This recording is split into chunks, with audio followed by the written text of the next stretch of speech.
and welcome to the MBOM podcast, where you'll learn to master the business of yoga. MBOM is a proud part of the Wander Barn Podcast Network, and I'm your host, Amanda Kingsmith. I'm a 500-hour registered yoga teacher, a yoga business coach, and a total business geek. Here at MBOM, you'll learn everything you need to know to create a sustainable yoga business by learning from myself and guests from around the world about how they built their yoga businesses, and about how you too can become a successful yoga teacher, studio owner, and much more. All right, let's dive in. Hello, everyone, and welcome to another episode of the MBOM podcast. I am really excited that you're joining me for today's episode of the show. And today on the podcast, I'm joined by Katie Arnold. Katie is a registered 200-hour yoga teacher who teaches vinyasa and restorative-based yoga and meditation, helping women reconnect with themselves and stress less through movement and mindset practices. And on this episode, we talk a little bit about Katie's journey and how after years of burning the candle at both ends, she discovered the 5 habits that help her reconnect with herself every single time. And these 5 components of connection, as she calls them, are mindful movement, meditation, self-care, journaling, and community. And so in this episode of the show, we are diving into these 5 components of connection and talking practically about how to apply them to life and business. And this was a really nourishing, wonderful conversation. So I hope you enjoy it as much as I did. And without further ado, here is Katie. Welcome to the podcast today, Katie. I'm really excited to have you here with me today. Yeah, thank you. I'm excited to be here. Yeah. And where are you joining me from today? So I'm actually in a suburb of Chicago. Oh, awesome. Chicago is one of those like major US cities that I really haven't spent time in. I've just like crossed through the airport and I really need to get there and spend more time there because it seems like a great place. You know, that's usually what I hear is people are like, oh, I've been to the airport. But it's funny because like I grew up in the suburbs and then I've kind of lived all over the country and just landed back here a couple of years ago. And so my parents weren't big city people. So I would say out of like all the different cities that I've lived in, like Chicago is the one that I've probably spent the least amount of time in. As strange as that is to say, but it is a cool city. Yeah, no, I love that. You're like, I live close to it, but I don't go to it that much. No, not that often. Amazing. And so can you tell me a little bit about your yoga story, how you got into yoga, what inspired you to become a yoga teacher and all of that goodness? Yeah. So I actually started practicing yoga. My background is in the music industry. So I worked in music for several years. And the music industry is a tough, as I'm sure a lot of different industries are, but it's a really tough one to get into. And so I was, fairly fresh out of college and really burning the candle at both ends. I was working a full-time job in the music industry that just like barely paid the bills. It didn't even cover my bills. And so I had a part-time job, nights and weekends. And then I started like managing bands on the side outside of all of that. And I was so stressed out. I was so burnt out. And one of my friends was like, you need to like calm down. Like you need to find time for yourself to just relax. And she goes, have you ever considered yoga? And I was like, no, I don't really know anything about it. And so I just started taking these like 20-minute free yogadownload.com sessions. Like it was essentially a podcast that walked you through the class. And then there was a PDF pose guide that went with it. And like, that's how I learned the postures. And that's how I practiced yoga for like probably the first several months. And I would just fall asleep like in Shavasana. I was so tired, which like as a yoga instructor now, that's always kind of like, someone is too tired and they're not getting enough rest when they're like always falling asleep in Shavasana. So like I look back now and I see that, but that was like the catalyst is I just found that yoga was something that really allowed me to find a place of peace and calm and centered that I didn't otherwise like make time for or prioritize. And so from there, my practice was really off and on for several years. I ended up leaving the music industry, got a personal training certificate, and started pursuing fitness a little bit more. Yoga was still like really on and off. And then a few years later, I was in a relationship that ended and really was kind of at my most anxious point in my life and was like, I haven't practiced any yoga in a long time. And I returned back to the actual practice. That's when I started pulling in meditation and recommitted to journaling and was building all these self-care practices for myself. And just was like, I want to teach this. Like, if I can help somebody else feel as good as I feel from practicing yoga, then it's worth it. And so I committed to my 200 hour and, have been kind of all in ever since. And I love it. I love it so much. I love teaching. Yeah, that's amazing to hear. And I think, I can really relate to that, like coming to yoga from, working full time. I was working in corporate myself and just feeling like you get this sense of time and space that I feel like I wasn't getting in my day, and this sense of like rejuvenation that just, it kind of becomes like a little bit addicting. Like you're like, I need this in my day, which I think we do, right? Like we need this time for ourselves. We need this time to go inwards, to connect with our breath, to connect with our bodies. And yeah, I think it's really incredible to hear that. And so I'm curious, once you got your 200-hour training and you're certified, what did life kind of look like for you as, a new yoga teacher? Yeah. So I was working a full-time day job. Well, actually, the day that I got certified, that I finished the last that I needed to, I was laid off from a job. And so it felt really kind of like inspired by the universe that all of this was like happening at the same time. But I ended up finding a new full-time like day job and was teaching yoga nights and weekends as much as I could. And I loved it. I was subbing every opportunity that I got because I wanted to do more of it. But it wasn't enough to be able to cover my bills. And so I had to keep a day job, and it's just something that I've slowly been like building my business. And obviously like there's a pandemic that came in the middle of all of that. But I've just enjoyed teaching so much and exploring what all there is to teach and how to grow businesses in yoga that are not just like running the hamster wheel of going from one studio to the next, to the next, to the next, that I think like so many yoga teachers kind of get caught up in. And that's just never really been the avenue that I wanted to travel down, I guess. Yeah, for sure. And I think this is something that's really important because, like we've both mentioned, yoga can be this really powerful tool for us personally when we're dealing with things like burnout or overwhelm or stress from a job. And it's kind of easy to think like, okay, I'll start teaching this and I'll share this.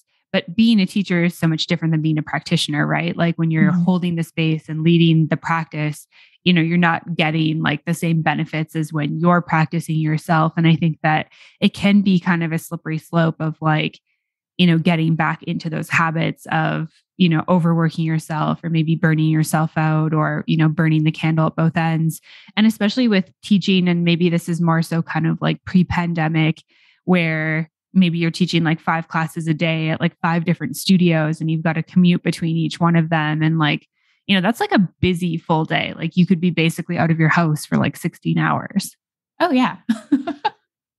And so can you talk me through how you kind of navigated that? Because I think there's also this balance of like I'm sure there's lots of people nodding their heads like, yes, I've either done that or I know somebody who's done that. But it's kind of hard when you're also trying to like make a sustainable income. Can you kind of talk me through like how you've sort of navigated that process for yourself?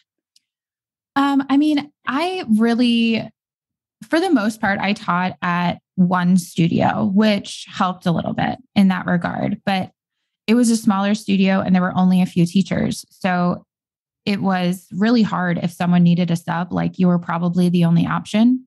And so it became hard to say no. And there were definitely times when I was like, oh my gosh, I've taught at this studio 6 days out of the 7 days this week. And I've had to go to my full-time job and I want to cry. I love it. I love teaching. I love the students that are here, but I'm exhausted and I'm feeling the burnout. And I know for myself that if I hit that point where yoga and teaching yoga wouldn't be fun anymore, then I'm not serving myself and I'm not serving my students and I'm not serving the practice. And so I had to kind of learn to really set boundaries there and not just immediately say yes because somebody threw a new class my way or wanted to throw another opportunity my way. I had to learn to kind of set those boundaries and tune in with myself and be like, is this serving me? Where am I building in rest in my own schedule this week? And if it came down to it that I couldn't take that class, I had to say no because I had to prioritize myself because I know that I wouldn't be serving my students if I was taking and constantly in that go, go, go mode. They're not getting the best teacher and the best class that they would deserve to be getting. And if there was someone else that could take it, then I didn't need to. And sometimes setting those boundaries is like the hardest thing. Yes, for sure. I just recorded a podcast episode on setting boundaries in your business, and it's so hard. I feel like it's been, one of my greatest challenges as an entrepreneur, and also some of my biggest learning has been around setting boundaries. And it's work. Like, it's not easy, at least for me. It's really, really hard to just be like, no, I can't do that. Cause then I feel like I'm disappointing, so many people. Oh yeah. I mean, I totally, boundaries has been probably one of my biggest challenges through my entire adult life of having jobs, because I've always worked multiple jobs and I always want to help people. And then sometimes that's to the sacrifice of myself. And so I've had to learn that there are times that you have to put yourself first and you have to set that really firm boundary because it's going to help everybody, yourself included. You can't pour from an empty cup, as like cliche as that saying is, but it's also very true. Yeah, no, 100%. I completely agree. And I think too, like, I feel like the resentment piece is so big with it. Like, one of the things I've found is with like clients or students or opportunities or jobs where I'm not setting boundaries, it's like I get frustrated at the person who's texting me late at night or who's calling me on a Saturday or who's, whatever.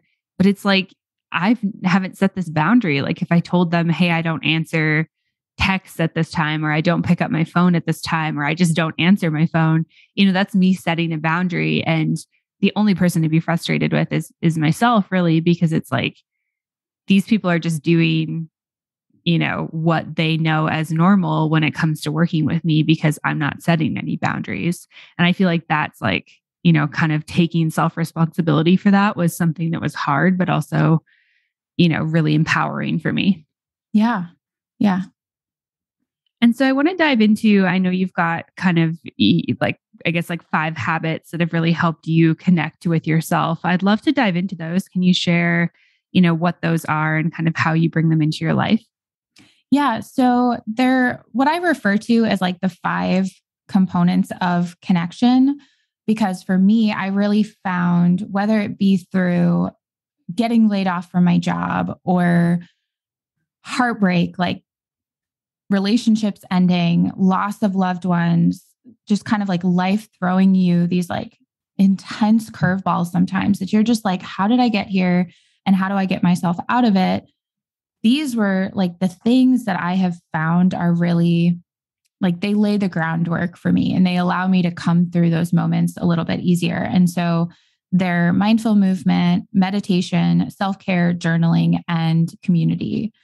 And so the mindful movement, like obviously being a yoga instructor, mindful movement for me, a lot of the times is yoga. It does look like yoga, but I am also a certified personal trainer. I still have that active. And I love to move my body. I'm a marathon runner. And so I very much can fall into this trap of needing like a structure, and I need a plan, and I have to follow the plan, and I have to check off the boxes that I completed the workout. But then sometimes those plans don't accommodate for the fact that like one day your body is a little bit more tired than the other day, or you're at different points in your cycle as a woman where you are more tired or you have more energy or you're feeling stronger. And so for me, mindful movement is really this like internal like connection to self of how do I feel in my physical body today? And then like determining what my movement patterns are going to look like that day. So it might be that like I've planned to get in a strength workout, but I wake up and I'm so exhausted, I can't get out of bed. Well, then chances are what I actually need is like a rest day, or maybe just to take an extra walk with my dog that day, and maybe take my legs up the wall instead of doing a fiery vinyasa practice. So like mindful movement is like having this plan, but having it be flexible enough to accommodate like where your body is at. And then there's that like meditation piece. And it's just that ability to like sit with yourself, to sit in silence and in stillness, which, you know, for those of us who do have that tendency to kind of like burn the candle at both ends and to just kind of be in that go, go, go mode, this taught me how nice it is to just like sit and be and enjoy stillness. And then like the self-care piece, like it's not self-care in the terms of, you know, a pedicure or a massage or a bubble bath. And like those things can be self-care, but I'm not someone who likes a bubble bath, and I can't afford to get a massage every day or even every week if I wanted to. So self-care is sometimes even, you know, the boundaries that we were talking about. Is it setting those boundaries with yourself, or setting those boundaries with other people in your life, or going to, for me, I do this all the time where I'll go work at a coffee shop for a couple hours and just get out of my house. My day job has me, like I work from home, so I'm at home all the time. I have a dog. I love him, but sometimes like I need a break from him. So like I'll go and I'll work at a coffee shop, and like I might still be working, but it's self-care for me to just be out of my house and to be like by myself. And then like journaling is so broad, but it's gratitude journaling, it's free writing, it's following prompts. It's just any of those things that help you kind of like tap into like your subconscious. Like so many things come out when you just put pen to paper in a way that I don't think they do in any other way. And then the community component is just like having your people, having your tribe, having, you know, friends, whether they're locally or whether they're far away, like having those people who truly get you, truly see you, that you can connect with. And when I've been in these times where I was new to a city and like going through something and I needed my people, like I'll FaceTime my best friend and we'll just like sit and eat dinner together and like talk, but we're states away. We're half a country away from one another, but we get that time where it feels like for a moment that she's there with me, and I get my people.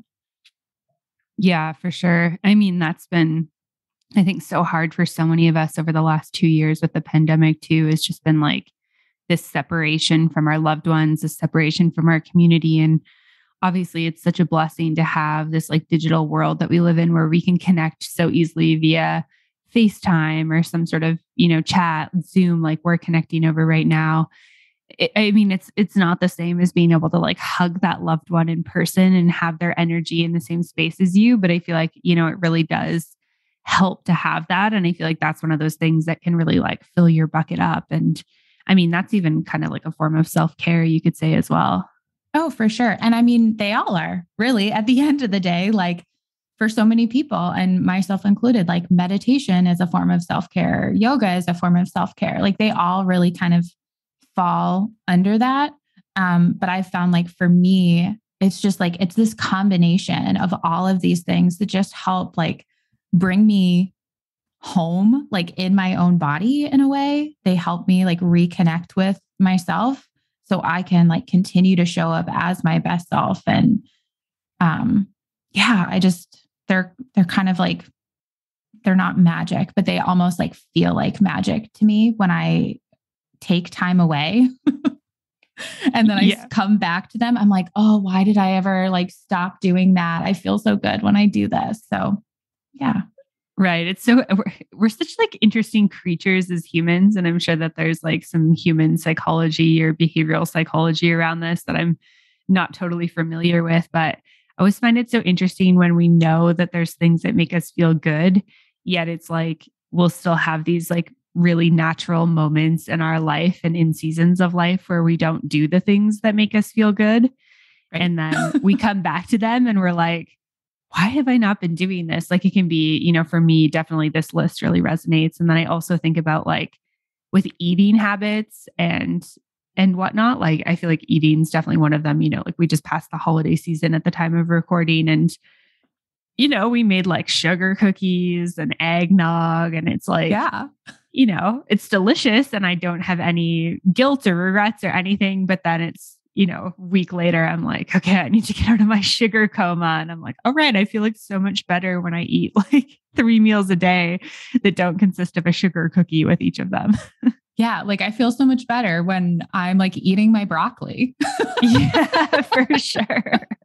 For sure. I have a really solid practice of like getting up in the morning and, tongue scraping. And then I do like a warm lemon water and I do my movement practice, my meditation. And for the most part, it's really solid, but things like holidays come, vacations come, I'll fall off of it a little bit and I'll wonder like, oh, why am I like cranky today? Or why doesn't my body feel good? And then I get back to that and I'm like, oh, right. It's because this is the stuff that makes me feel good.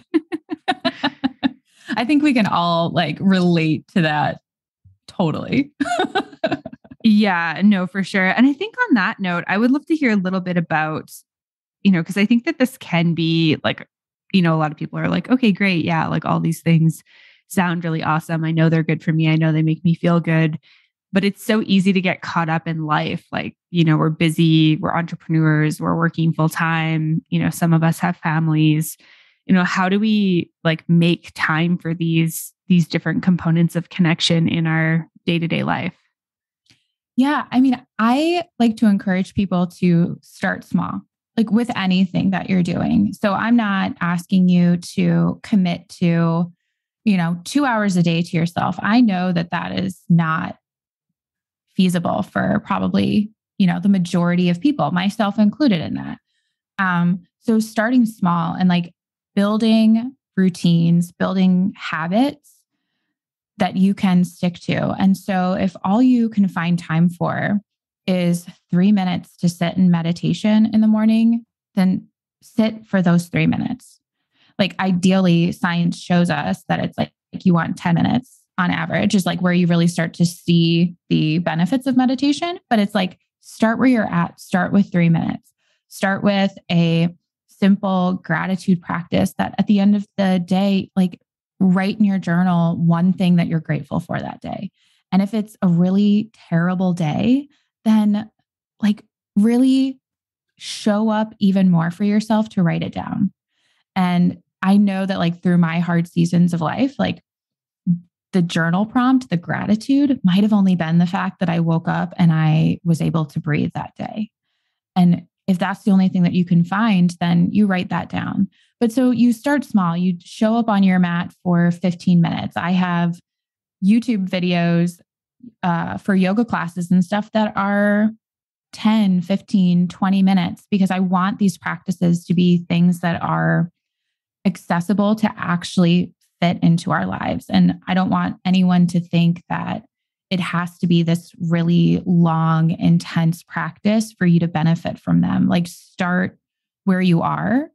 And, for me, I'm very much a morning person. So the majority of what I do in a day starts early in the morning where I get my workout in first thing. I do my meditation. I maybe do a little bit of breath work. I have my warm lemon water. I take my dog for a walk and I've checked so many boxes already. But some people aren't morning people, and some maybe would do better in the evening. And so if it feels better to you to end your day with meditation, then do that. End with your journaling prompts, kind of noticing and like having that awareness for how you are and building your practices from there. And for some people too, it might actually be trying both and see what feels easier and see what sticks easier. And maybe if you're like, I don't know if I'm more of a morning person, more of a night person, like try one for a few days, see how easy that is to stick to. And if that one's harder, then try the other. And try to build your practices that way, but make it super accessible. We're not looking for anything crazy here. All right, yoga teachers, I have something fun in store for you.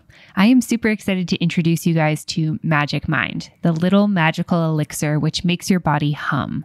They're also sponsoring this episode. Magic Mind is the world's first productivity drink that not only gives you the alertness that coffee and other energy drinks do, but also has ingredients to support memory, increase creativity, and boost focus. Magic Mind's goal is to help you do more and stress less, which is exactly what I need as a new mom and a busy entrepreneur.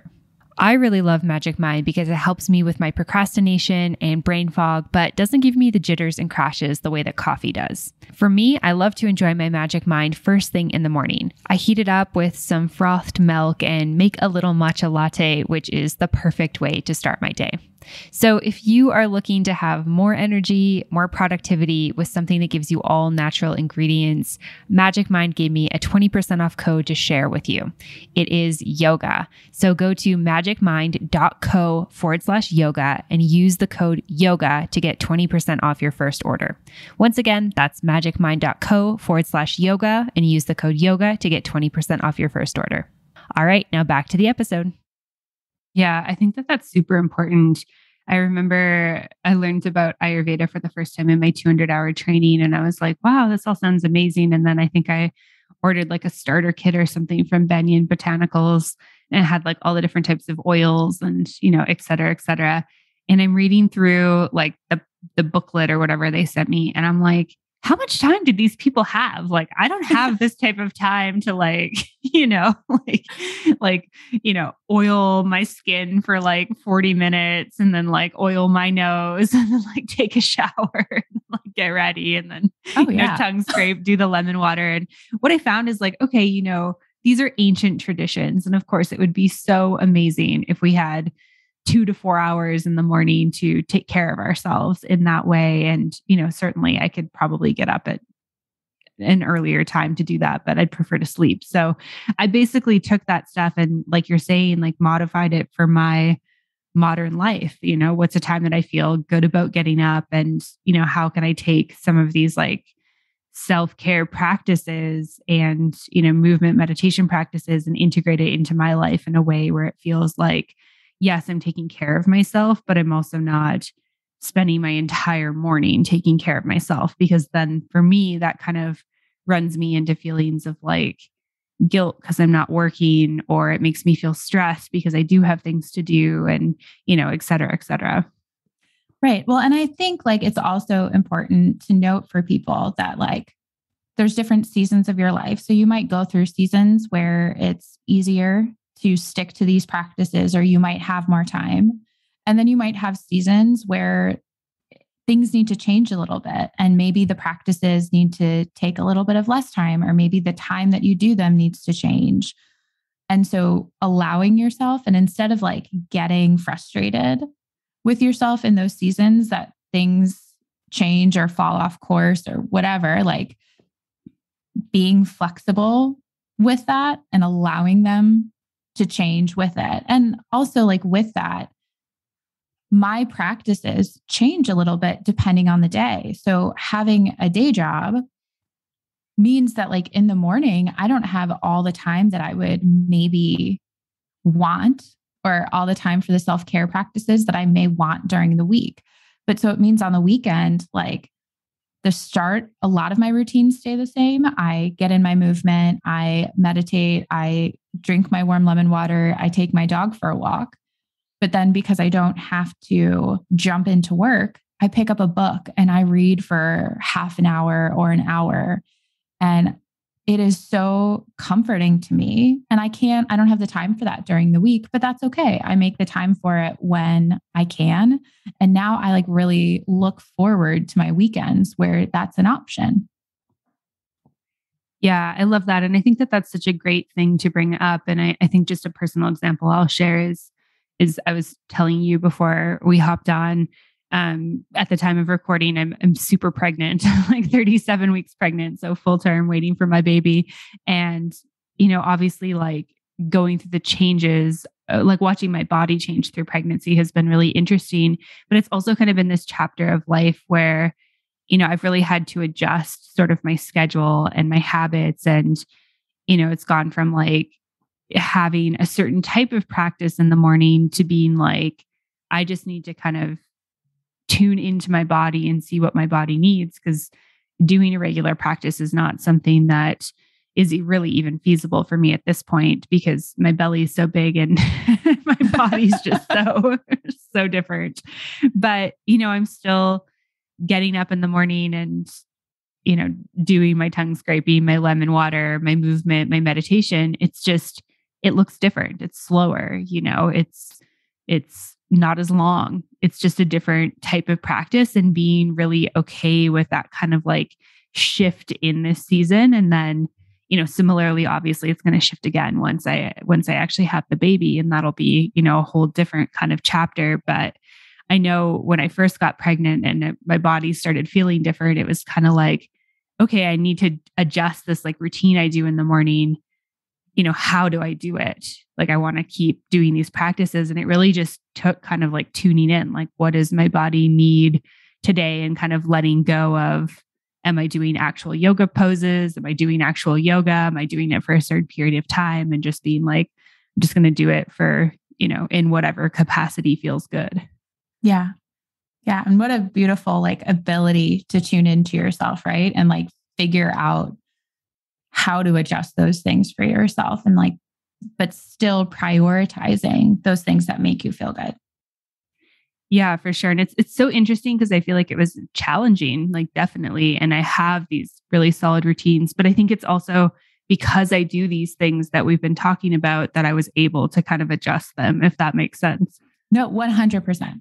100%. Like that is, and I think that's why like I preach what I do is because it takes practice. And I think even more so, like it takes the consistency of the practices to really build that like self-knowledge and understanding. So that way, like you can tune in and you can understand. Cause I think for a lot of people, when I talk about mindful movement, they don't get it. They're maybe like I was years ago where they're like, just tell me what to do every day. Tell me what yoga practice to do every day. Tell me how far I should run, or tell me what strength training workout I should do. And that there is a level to which like I can make suggestions, but I think it's so empowering when you can tune in and you can say, my body just needs rest today. And like, even using myself as an example, like just a couple of days ago, I was finished with work for the day and I was planning to go do a yoga class just up in my studio, in my space up here. And I was just like, I'm going to do a vinyasa class. Yeah, that's what I'm going to do. I'm going to practice for 45 minutes. And then I was just sitting on my phone and I was scrolling and I was like getting lost in the scroll. And then I would get frustrated with myself because I was like, why am I doing this? I want to go practice yoga. But so then I was like, okay, well, maybe I'll just do a 30-minute vinyasa practice. And then I would find myself like scrolling my phone a little bit longer. And finally I was like, no, you know what I want? I want to just like go sit with my legs up the wall for 20 minutes. That's what I want. And as soon as I like came to that realization, I walked up the stairs, I swung my legs up the wall and I didn't move for 20 minutes. And when I finished, I was like, that was what I needed. And so it takes that self-knowledge piece to really like understand what you need and to adapt with where you're at every day. Yeah, for sure. That's such a beautiful example. And I think that it's kind of a reminder that there's so many like shoulds out there in the world. And I feel like we do it so much to ourselves. Like, oh, I should do the vinyasa. Like, I haven't left the house today. I haven't done enough exercise. Like, I should really move my body in this way, or I should go to the gym, et cetera, et cetera. And sometimes that really isn't what we need. And I think especially as women or people who have, cycles, like menstrual cycles, I think that it's so important to kind of really tune into our energy levels because they're changing consistently throughout the month, and just honoring wherever we're at. And this has been like a hugely hard practice for me in terms of just letting go of like, I had a plan to go to the gym, or I had a plan to go to a fitness class, or I had a plan to go to a hot yoga class, but like, that's really not what my body and mind needs right now, and just letting go of that expectation. Yeah. Well, and I can give kind of like another example. So I was unknowingly living in a house with toxic mold about a year and a half ago. And I found myself like losing my ability to run. I was so achy all the time that I like couldn't practice. I was trying to teach yoga. Like this was when we were still in person, trying to teach yoga, and just like walking across the front of the room in a hot yoga studio and feeling like I was going to faint. Like I was having all these strange symptoms. And then turns out it was pretty severe toxic mold exposure. And so I had a year and a half pretty much where the only movement that I could do, or maybe about a year, where like the only movement I could do was walking and restorative or yin yoga. Like I had to take all of the practices that I was used to doing and just like table them. And that was so challenging to me, but it also like really kind of drilled home for me the importance of the slower practices and finding that balance of a stronger practice, a stronger vinyasa or a stronger strength training practice, and the balance of that with something really slow. And again, like knowing that we're going to go through different seasons in life where things have to change and you have to just meet your body where it's at, and pushing through is not going to actually move you forward. It's probably going to keep pulling you back or holding you down. Yeah, absolutely. That's a really great example of that. And I hope that you're feeling better and healed from that, because I've heard that toxic mold can be like pretty rough on the body. Yeah, it's a long journey, but I have made a lot of improvement over the last like 2 years now. And I'm very grateful, very grateful. That's great to hear. Hey, yoga teacher. I just wanted to take a quick break from the podcast to share my favorite software platform with you, and that is Offering Tree. And there are 1,000,001 reasons why I love Offering Tree and why they are my number one recommendation for yoga teachers. And one of them is the pricing features. So if you've been teaching free yoga classes for a while, it might be time to start charging.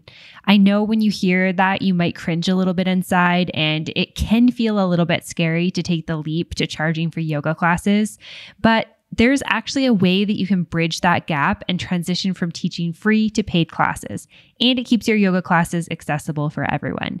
If you're teaching free classes, I recommend giving people the option to pay you. Hear me out. This is something that can seem really complicated, but it's actually really easy to set up an Offering Tree. With Offering Tree, you can offer both donation-based and sliding scale payment options for your yoga classes. That means that your students can choose an amount that feels right for them, or pick from a few different pricing options that you've laid out.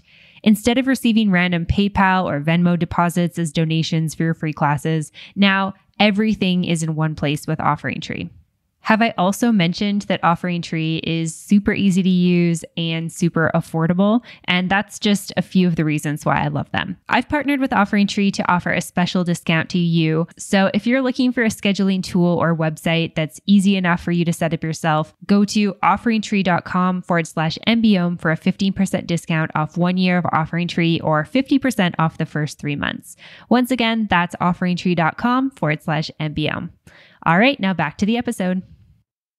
I want to dive into the self-care piece and the journaling piece a little bit more. And one of the things that I really resonate with self-care is you kind of talked about, and this is such a buzzword right now. I feel like there's so many like wellness sites and articles, like, self-care, self-care, self-care.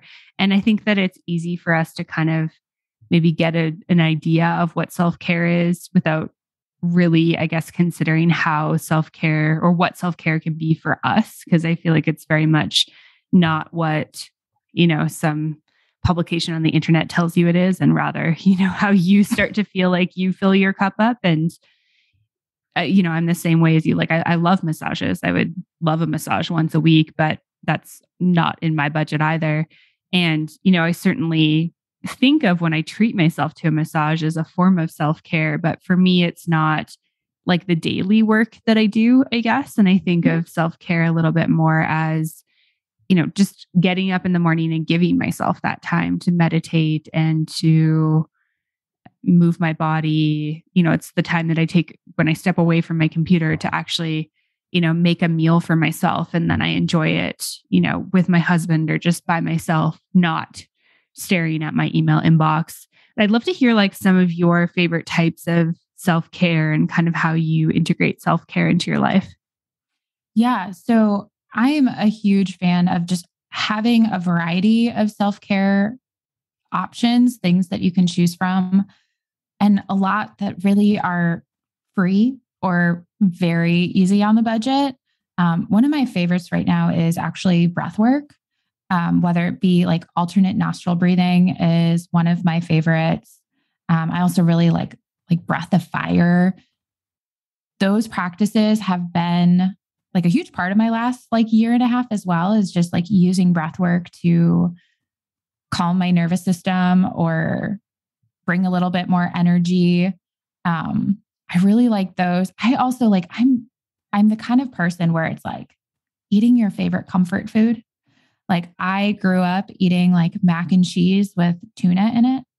And so I love to like make myself boxed mac and cheese.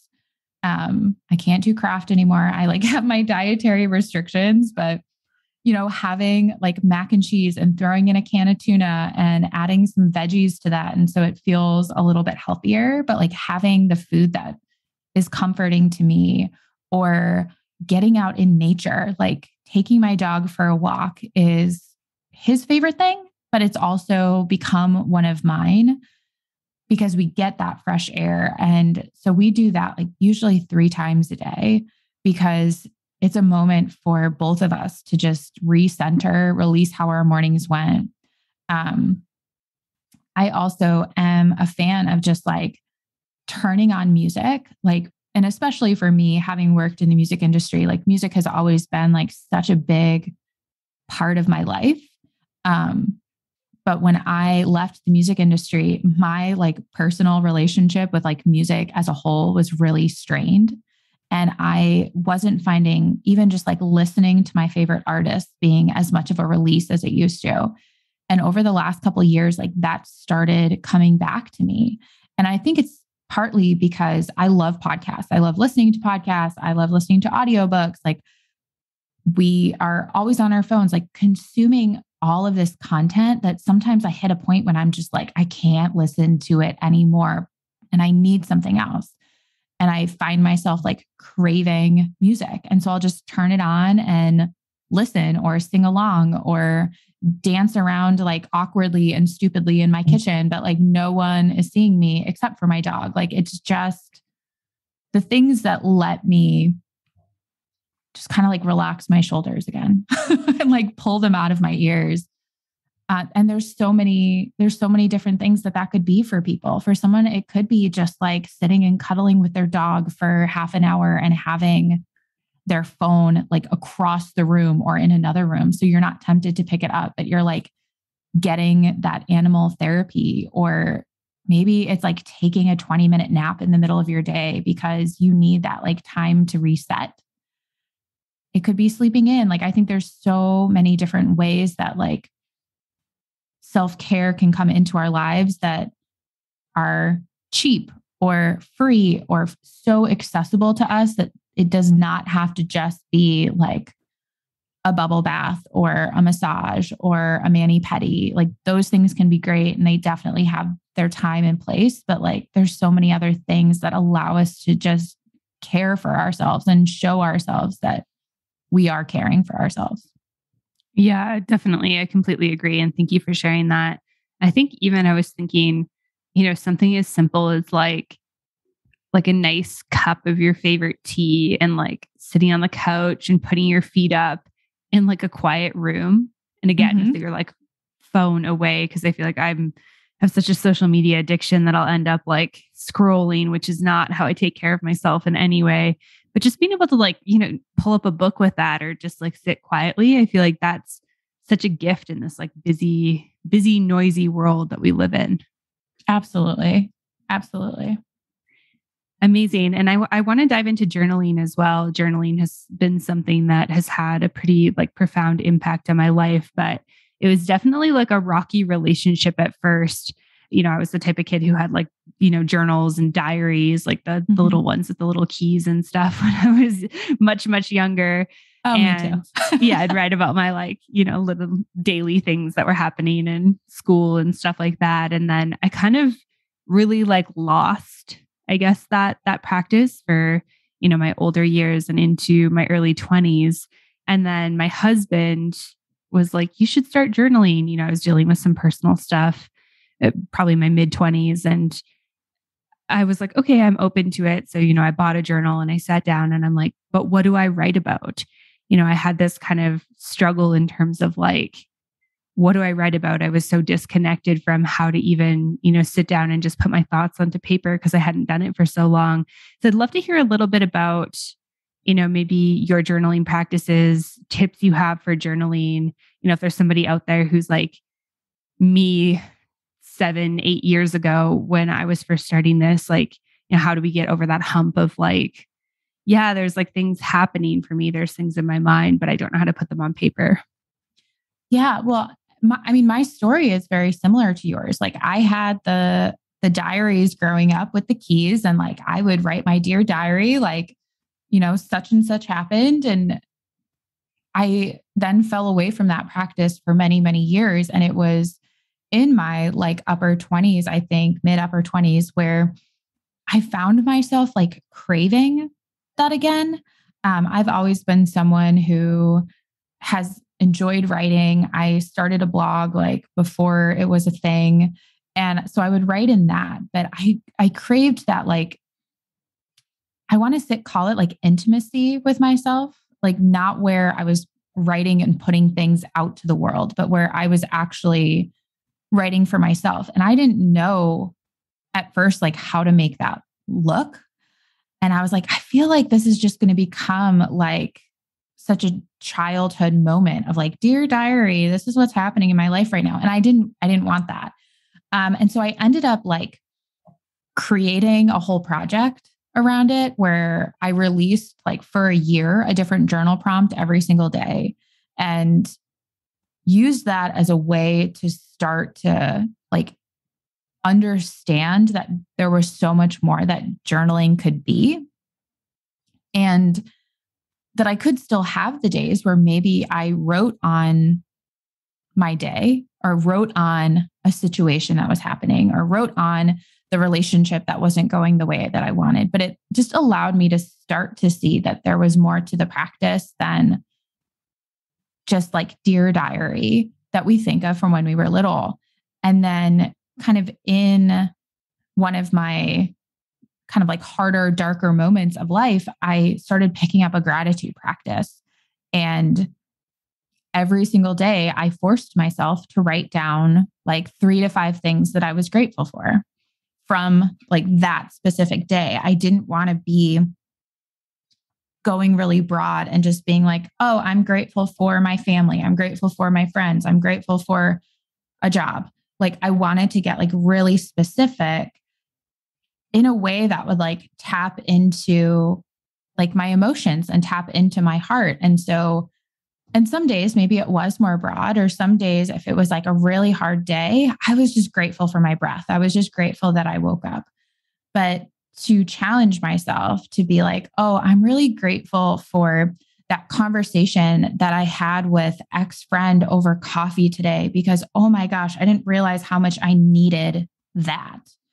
And so gratitude became like kind of the baseline. Like that is what I write on pretty much every single evening in my journal is a few things of gratitude. And I will say, like, my journal practice changes with different seasons as well. I've had times where I journal in the morning and I journal at night.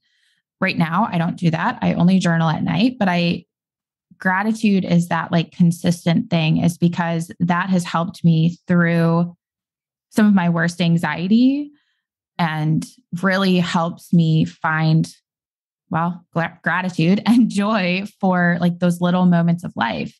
And then usually if I have like extra space on my page, I just free write, and it could be something that happened in my day. It could be a thought that I had that I want to kind of dive into. And I usually find that once I start filling that space just to like complete the page, I've already started to tap into like a subconscious level that I just can keep going for pages and pages. And it's not to say that like you have to have your practice look exactly that way. Like if this is new to you, like start with gratitude, and maybe you start with one thing from your day. Maybe you can work up to 3 things, maybe 5. Maybe you can complete a whole page and it starts to become really easy. But allowing, when we're journaling, we get to this level with ourselves that is really kind of unconscious to some level, I think, because I've had words come out on a page that I'm like, whoa, okay. I felt that idea, or I felt that thought, or I felt that like limiting belief hanging there, but I hadn't actually connected what it was. And I can kind of give a personal example, but like I said, my background is in the music industry. I worked in music for years, but when I went to music school, my college was a music school. I wanted to double major in music business and performance because I wanted, like so many kids, I wanted to be like that famous singer. But I wanted the background in music business because I didn't want anyone to be able to take advantage of me. I wanted to know that I had like the knowledge to understand contracts a little bit more, whatever, to take care of myself, to protect myself. But as I spent more time at that school, I realized that like the performance side, I was losing my love of music. I was losing my love of singing. I didn't want to sing, but I was like coming alive in my business courses and I loved them. So I decided to just get my major in music business. And the thing that I always said, and it took me years, like now I hear myself say this and I just like kind of want to crumble because I see that like old version of myself. But I used to say, like, if I can't make my own dreams come true, I'm going to do it for somebody else. And so that was why I went into business. And like now it's like when I come into these roadblocks in my business that I'm building with yoga now, I've started to be like, oh my gosh, I have spent so much of my life essentially saying, I'm not good enough. Not just I'm not a good enough singer, but I'm not good enough in general. And it took me like putting pen to paper and over the course of like years of having this practice to realize that like this is that like root limiting belief that I've held on to for so long. And so now I get to use my journaling practice to start to like work through that and chip away at that like awful belief. But we all have those. And sometimes we're not actually aware of them, or we're not aware of the way that they're impacting us. And it takes us being able to just tap into that consistent practice of journaling to get to that like unconscious level to actually like let things come to the surface, if that makes sense. I can relate so much to that. So thank you for sharing that. And yeah, 100% makes sense. And I love the idea of like starting with gratitude and then just, free flowing, like, let's just fill this page. That's the only goal. And then I know every time I say that, I'm like 7 pages deep before I know it. And that was even in those like early days when it was hard. It was just the getting started that was hard. Yep. And another prompt that I feel like has really helped me over the years is just like, what am I feeling right now? And, I'm this might not work for everyone, but I'm, somebody who kind of feels pretty much everything that kind of happens in life. I feel it in kind of this deep way. My husband's more of like this thinker. He thinks really analytically about it and, is able to process in that way, but I feel everything. And so, I'll start just writing a bullet point list of things I'm feeling, even if it's like I'm feeling hungry or I'm feeling tired, these basic feelings, to recognizing that, I'm feeling uncomfortable by like a certain email or like the way a friend texts me. And then it's like, before I know it, I've just am in this sort of flow state of journaling about these things that are going on with me and that are in my head and that I'm overthinking and all these things. And it's nice to kind of start to unravel a little bit of like those like cobwebs that we all have that are in our mind. Because I feel like that stuff is important. It's important to kind of navigate that and understand it and start to work through it a little bit. Yeah. Well, and, journal prompts, there's so many that are out there on the internet. I have a few on my website for like when you're feeling stressed out that really kind of help you tune into like, yeah, what am I feeling? Where am I feeling it like in my body? And I think like you start with that question and maybe you don't even need the rest of them. Like you start with one or two questions and just notice the way that like, yeah, you get into that flow state and things just kind of start pouring out of you until you get to this point that you're like, okay, that was the release that I needed. Or there's the aha moment that I was looking for, but maybe didn't even know that I was looking for. So yeah, like having specific journal prompts are also like a really great way for people to kind of like enter into this world of journaling. Yeah, absolutely. I love that. And we'll make sure we get links for that, for your stuff, for the show notes and whatnot. But before I ask you about that, I have one last question for you, kind of switching gears a little bit, but just to bring it back to the business of yoga. Do you have any like business lessons or any major learnings, through your own career as a yoga teacher over the last couple of years? To me, this isn't even just like yoga teaching specific, but maybe just kind of in general is just the idea of like, don't give up. You can pivot, you can change the way that you approach things. But like, if this is something like a desire that is truly on your heart, like don't give up. And like my mantra for myself this year is like, I bet on myself because I so believe in like the work that I do and what I'm putting out there for people. And I might have to change the way that I approach things, or I might have to try something new, but I believe in the work that I'm doing and I believe that I can help people. And so like, don't give up on yourself. You have to just keep trying new things, keep pivoting, keep connecting with new people, finding like your support group of entrepreneurs, of other yoga teachers, of like the people that you can lean on when things get tough, that you can bounce ideas off of. Like I have those teachers where, we'll text each other and we'll just be like, okay, I need your feedback on this thing that I'm putting together and how I'm pricing it. Like, do you think that seems fair? And we can kind of have a conversation back and forth and just to like bounce ideas off of each other. But like, if it's something that you truly want and desire and believe in, like, don't give up, bet on yourself. Amazing. I love that. That's a really, really great lesson. Do you have anything else you want to share before we wrap up today? I don't think so. No, like I have, all my stuff is I am Katie Arnold on social media, or my website is I am Katie Arnold.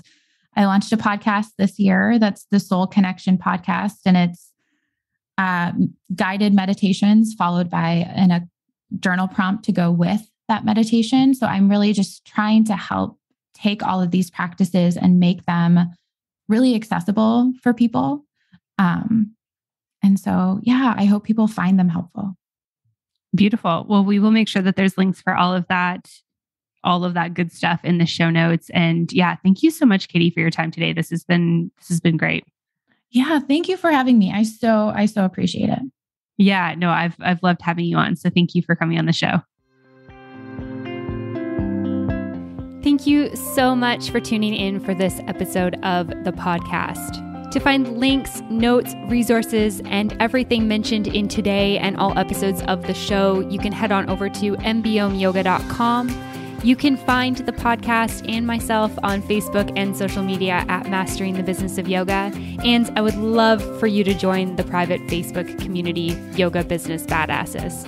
If you have any questions, comments, or feedback, please make sure you reach out to me at info@mbomyoga.com. And last of all, if you enjoyed this episode of the show, please make sure you hit subscribe and leave a review for the podcast. It would mean the world. Thanks so much for listening, and I'll see you next week. Namaste.